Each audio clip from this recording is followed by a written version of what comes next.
this week, in the San Francisco Examiner in 1994, the San Francisco Examiner is, of course, San Francisco's newspaper, Dr. Arthur Kellerman, who was a prolific opponent of defensive gun ownership, was quoted as saying, quote, "If you've got to resist, your chances of being hurt are less the more lethal your weapon. If that were my wife, would I want her to have a .38 Special in her hand? Yeah," end quote. What we've said before is, no matter what the statistics they are that they distort and use, no matter what messaging they try to use, what people understand in this subject is if you're in trouble, if you're being threatened, if your life is in danger, all that political rhetoric gets cut right through. All the BS goes out the window, and they know that a firearm is the most effective self-defense tool of all time. So that is your gun truth of the week. Timpani. Okay, so by the way, so that was a quote by a guy named Dr. Arthur Kellerman. Have you guys heard of Dr. Arthur Kellerman?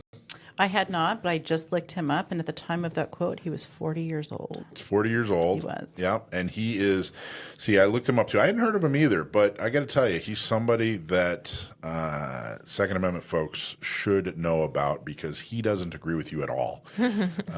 Kellerman published several high-profile studies on the topic of gun-related injuries. In 1986, he co-authored a study published in the New England Journal of Medicine, finding that for every self-defense homicide via firearm, there were 43 suicides, criminal homicides, or accidental gunshot deaths.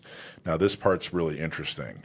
He co-authored additional studies published by the New England Journal of Medicine, identifying firearms ownership as a risk factor for both homicide and suicide in the home.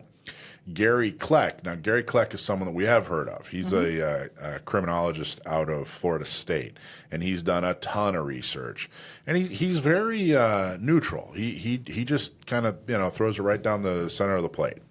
Gary Kleck, in a paper, argued that most of the homicides in the 1993 study were not committed with the same gun kept in the household that the decedent lived in. That's a pretty interesting point. Again, Gary Kleck isn't arguing that guns are good or bad.